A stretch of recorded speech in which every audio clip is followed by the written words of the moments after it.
Hello, my name is Mahan Mathur, and this is the second video in our Introduction to Radiology video series. In this video, we'll be covering computed tomography or CT imaging, and the big objective to get out of this is to recognize the significance of the Hounsfield unit on CT scans. And we'll go about doing this by looking briefly into the historical context of CT imaging. We'll talk about a basic orientation to CT images, and then we'll cover the Hounsfield unit and cover important concepts of window level and window width. Conventional radiography is wonderful, however, it has some limitations, first of which arises from this concept that you're basically trying to impose a 3D subject onto a 2D plane. Many objects will overlap each other, you won't be able to tell them apart on conventional radiography. And there's also limited differentiation of different densities. We can really only differentiate 5 basic densities on conventional radiography, where things like water and soft tissue actually look the same, so you cannot differentiate them apart. And if you want to do an experiment just to kind of demonstrate that concept to yourself, if you were to take your finger and use a light source above it, for example, the light source from your iPhone, and cast the shadow of your finger onto a table, it's very easy to see your finger. However, if you place another finger right next to it, both those fingers will be very difficult to differentiate with their shadows looking right next to each other. And so the idea with CT imaging, you'll be able to differentiate those two different densities that are next to each other. So delving into the historical context of conventional radiography, once people had started to develop the technology, get used to it, the holy grail, so to speak, was to try to image the brain. There are some inherent problems with imaging of the brain using conventional radiography. Firstly, there's the bony density of the skull that attenuates many of the x-rays that go through it. And secondly, the brain itself, which is made up of soft tissue and a lot of water, is bathed in cerebrospinal fluid, which is water itself. So those two different densities on conventional radiography look identical, and so you will not be able to differentiate them apart. Enter this gentleman in this photo over here, Mr. Hounsfield, who in fact shared the 1979 Nobel Prize for Physiology or Medicine for the discovery of CT imaging. And by trade, he was an electrical engineer. He worked at EMI in the 1950s, and he helped develop the first business computer in Great Britain. And once he helped develop the computer, he was given a sabbatical to investigate potentially new applications for this product. Lucky for the world and medicine, he had some interest in imaging and focused his research on that. And as a side, EMI also happened to be a music label, which was the first music label for the British rock and roll band The Beatles, who you may have heard of. And it turns out that because the Beatles did so well, they made a lot of money for EMI, and they were able to use that money in order to fund Hounsfield's research and in some sense help us discover CT imaging. And so eventually, this is the kind of concept that he came up with, and it's since been modified, and we've come a long way since what his initial observations were. The idea here is that you have an X-ray source, which is similar to what we spoke about for conventional radiography. It's placed in one end of a large circle, as you can see over here, and the other hand, there are a row of detectors. And this X-ray source, when switched on, will release some X-rays that are then detected by these detectors. And for every slice that it goes through, there is data regarding density values that they see on the other side that are fed into a computer. And utilizing a mathematical technique called filtered back projection, you can post-process this and assign specific density values with different shades of gray going from black to white.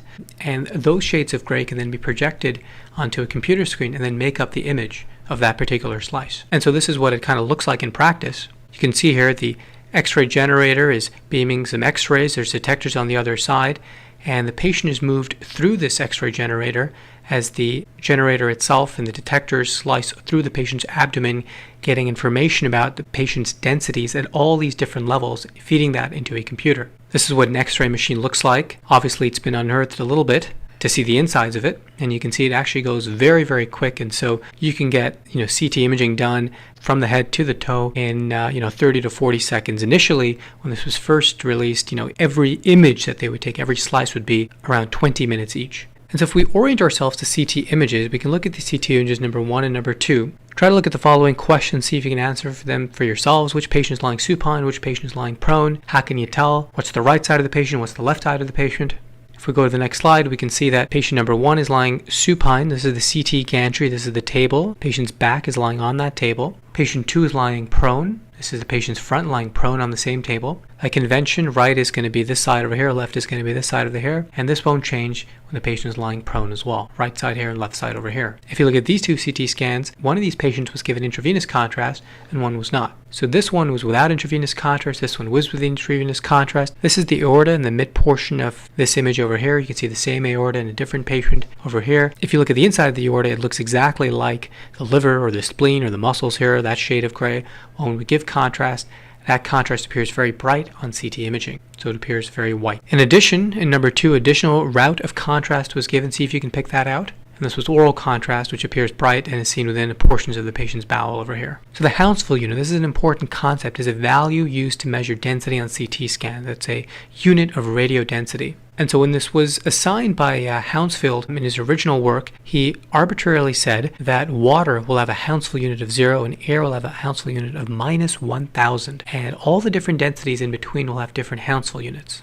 And so if you look at this table, we can see water at 0, air at minus 1,000. On the far other side of it will be bone, which goes up to about 1,000. Fat will be from minus 60 to minus 100. Lung will be from minus 400 to minus 600. Soft tissue and blood will be from 40 to 80. And important concept to get from here is that the higher the Hounsfield unit, the brighter it will appear on CT imaging. Bones will be white, soft tissues will be gray, water will be a little bit less gray, fat will be dark, and air will be absolutely black. And so let's see how we can use this practically. Here we have a CT scan. The patient's lying on their back. This is the gantry. That's the right side. That's the left side. We can see the aorta is a shade of gray over here. So this is a non-contrast study. We've given oral contrast, which is why the stomach contains bright material. And what we can actually do on CT imaging is measure little circles around different objects. And if we do that, we can see that things that contain fat, for example, the patient's subcutaneous fat has a Hounsfield unit of minus 83, if you round that up. And so that's consistent with fat. Air, which is contained in the stomach over here, which looks black visually, has a Hounsfield unit of minus 934. Water, as can be seen in this simple cyst, has a Hounsfield unit of 8.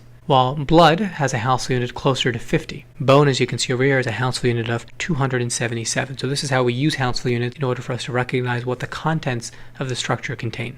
Now here's another concept that's important to appreciate, and that's the concept of window width and window level. And we can change these values in order to adjust the contrast levels, and this allows us to see different types of densities a little bit better. Now the window width is the range of Hounsfield units that can be displayed on any CT scan. So if it goes from minus 1,000 to positive 1,000, we can display around 2,000 Hounsfield units or values of radio density on any CT scan.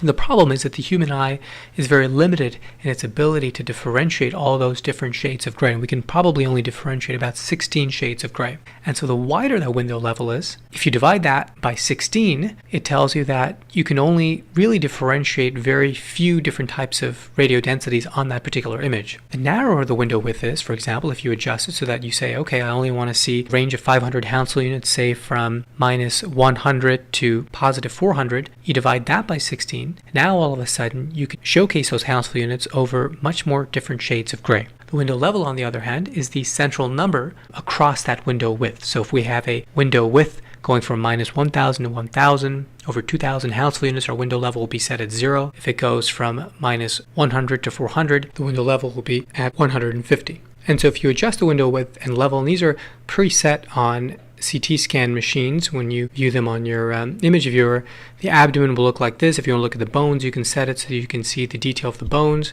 If you use the same window width and level to look at the lungs, you'll see the lungs appear very black, but if you adjust it to look at the lungs properly, you can see much more detail, and the internal architecture of the lungs is much better seen. So how can, again, we use this practically? If you have a CT scan here, patients lying on their back, this is the right side, this is the left side, this is a non-contrast CT. We see a large structure here that shouldn't be there, and if we were to figure out what that is, we can look at it and say, okay, it looks rather bright, but we've given no contrast over here. We can throw a Hounsfield unit on it, and the Hounsfield comes back as 50, and that allows us to understand this probably is a blood product and a big hematoma. So in summary, remember the orientation for CT scans, what's anterior, what's posterior, what's left, and what's right. Recognize what contrast versus non-contrast images are. Look at the aorta, look at the bowel to see if they're bright in contrast-enhanced images. And understand this Hounsfield unit, which is a unit of radio density. It allows us to figure out contents of any particular structure on the CT scan.